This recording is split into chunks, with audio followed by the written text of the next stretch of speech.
سیاسی میدان کی ہر بڑی خبر سے آگاہ رہنے کے لیے ہمارے چینل آزاد سیاست کو سبسکرائب کریں اور بیل آئیکن کو پریس کریں۔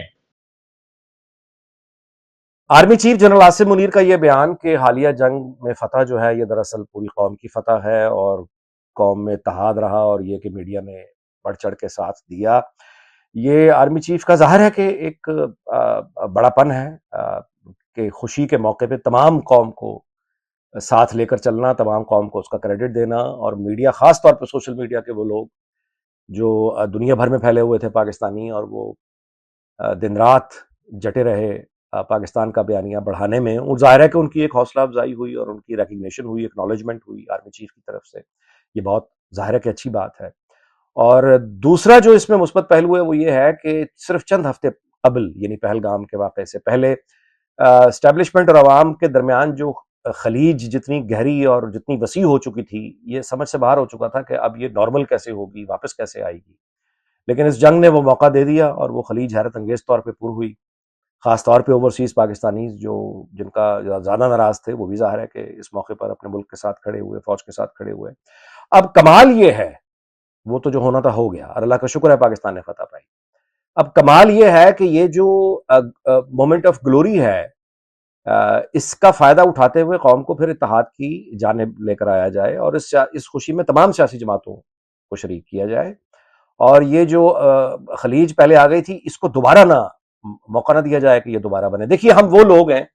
جو کرکٹ ایک سپورٹس ہے، اس پہ بھی اگر جیت جائیں تو ہم ناچتے گاتے راستوں پہ نکل آتے ہیں، ہم اچھی خبروں کو ترسے ہوئے لوگ ہیں، اور کہاں یہ کہ ہمیں ایکچوئل میدان جنگ میں اتنی برتری مل جائے اور دنیا اس کی گواہ ہو، تو ظاہر ہے کہ خوشیوں کا ایک عالم جو پاکستان میں دیکھنے کو مل رہا ہے، اس موقع کو، ان لمحات کو ضائع نہیں کرنا چاہیے، ان کو ہاتھ سے کھونا نہیں چاہیے۔ اگر ان کو کھو دیا گیا اور پرانی روش ایک طرح کی سختی نظر آئی، تو یہ مہینہ ڈیڑھ دو مہینوں میں ہم پھر وہیں خدا نخواستہ خاصہ کھڑے ہو جائیں گے جو خلیج ہم پہلے لے کر کھڑے ہوئے تھے، جو تقسیم ہم پہلے لے کر کھڑے ہوئے تھے۔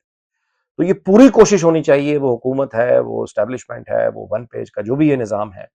پوری کوشش ہونی چاہیے کہ یہ جو اس وقت اتحاد ہے، یہ جو ایک اس وقت ایک یونٹی ہے، یہ یہی رہے، ایسی ہی رہے، اور سختی کر کے دوبارہ سے ان فاصلوں کو نہ بڑھائے۔ برطانوی وزیر خارجہ کا پاکستان میں کھڑے ہو کر یہ کہنا کہ بھارت نے پہلگام کے جو واقعہ تھا اس کا کوئی ثبوت نہیں دکھایا، یہ بہت بہت بڑی بات ہے۔ اور پھر یہ کہنا کہ سندھ طاس معاہدہ اس کو بحال کرنے کے لیے فریقین پہ زور دیں گے، یہ دونوں ہی معاملات، دونوں ہی موضوعات، یہی پاکستان کا موقف ہے۔ اور برطانوی وزیر خارجہ نے جو یہ اسلام آباد میں آ کر بات کی ہے، یہ ڈائریکٹ چیلنج ہوا ہے، یعنی بھارت کی پوری آفیشل پوزیشن کو ڈینائی کر دیا گیا ہے،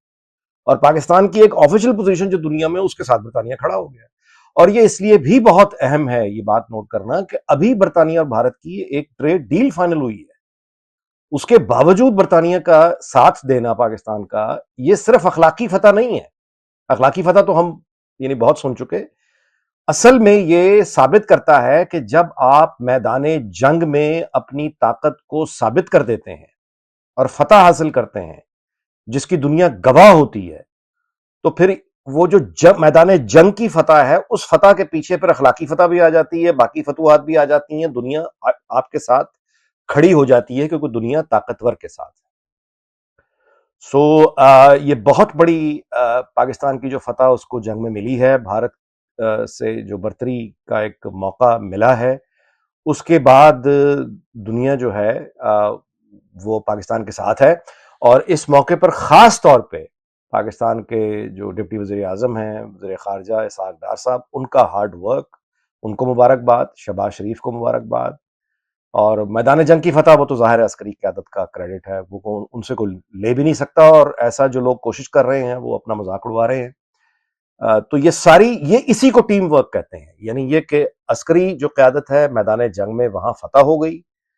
چونکہ وہاں مضبوط اور تھے اور طاقت دکھائی گئی، اس کی وجہ سے باقی سفارتکاری جو تھی وہ بھی کامیاب ہوئی، اور اس کی گواہی برطانوی وزیر خارجہ کے یہ دو بیانات ہیں جو اس نے اسلام آباد میں کھڑے ہو کر دی۔ بھارت نے ترکیے سے جو اپنے تجارتی تعلقات کو ختم کیا ہے، اس میں اصل میں یہ اس لیے یہ کیا ہے کہ ترکیے نے پاکستان کی غیر مشروط حمایت کی تھی، اور اس کے علاوہ وہ اس حد تک اب جا چکے ہوئے ہیں کہ وہاں کے بھانڈ قسم کے جو نیوز اینکر ہیں، وہ نام کے نیوز اینکر ہیں، دراصل تو وہ بھانڈوں سے بھی گئے گزرے لوگ ہیں، جو کھڑے ہو کے وہاں عامر خان جو ان کا سٹار ہے اس کو تانے مار رہے ہیں کہ اس نے اپنی ایک فلم کی شوٹنگ ترکیے میں جا کے کیوں کی تھی۔ یعنی آپ پاگل پن کا اندازہ لگائیں کہ وحشی جو وحشت ایک جنون آدمی کو کیسے پاگل کر دیتا ہے، کہ وہاں کے ارناب گوسوامی جو ہے وہ اپنے شو میں عامر خان کو تانے مار رہا ہے کہ تم ترکیے جا کے وہاں پہ تم نے اپنی فلم کی شوٹنگ کیوں کی تھی، جب اس کانفلکٹ کا جو پہلگام کے بعد ہوا اس کا کوئی نام و نشان ہی نہیں تھا اس وقت۔ تو یہ بدحواسی ہے، اس بدحواسی پہ ظاہر ہے کہ ہمیں اطمینان ہونا چاہیے، اور دوسری بات یہ ہے کہ یہ ثبوت ہے کہ انتہا پسند اور جنونی لوگ جب سیریس بزنس آف اسٹیٹ میں آتے ہیں تو کس طرح سے اپنے ملک کا وہ بیڑا غرق کرتے ہیں۔ اور ہم نے یہ یعنی وہ تمام کی تمام بھارت کا ایک امیج جو دنیا میں کانگریس کے ادوار جو تھے طویل، اس میں جو ایک سیکولر ملک کا جو ایک امپریشن اور امیج بنا تھا بھارت کا پوری دنیا میں، اس کے پیچھے دہائیوں کی محنت تھی ان کی۔ وہ انتہا پسند آئے، انہوں نے چند سالوں میں وہ ساری کی ساری اس کی بھارت کی ساکھ بھی برباد کر دی، ان کی سفارتکاری بھی برباد کر دی، ان کا ایک سیکولر امیج بھی تباہ و برباد کر دیا، اور میدان جنگ میں جو ایک علامتی طور پر ان کا جو ایک دھاک تھی اس کو بھی خاک میں ملا دیا، یعنی تکبر سارا جو ہے مٹی میں مل گیا۔ اور اس کے بعد اب سفارتی محاذ پہ جیسے جیسے وہ دیگر ممالک سے اپنے تعلقات کو ختم کرتے چلے جائیں گے، وہ بھارت کو اکیلا کرتے چلے جائیں گے، اور اپنی سیاسی ناکامی کی جو قیمت ہے وہ ان کا ملک دے گا۔ یہی انتہا پسند کرتے ہیں، اور اب یہ دنیا کا فرض ہے کہ وہ مل کے سوچے، اور پاکستان کو بھی اس کے لیے آواز اٹھانی چاہیے کہ اس قسم کے انتہا پسند جنونیوں کا گروہ جس نے اپنے ملک پہ ہی خود کش حملہ کر دیا اور اس کی ساکھ کو وہ لے کے بیٹھ گئے، اس طرح کے غیر سنجیدہ اور جنونی لوگوں کے پاس ایٹمی طاقت ہونی چاہیے یا نہیں ہونی چاہیے؟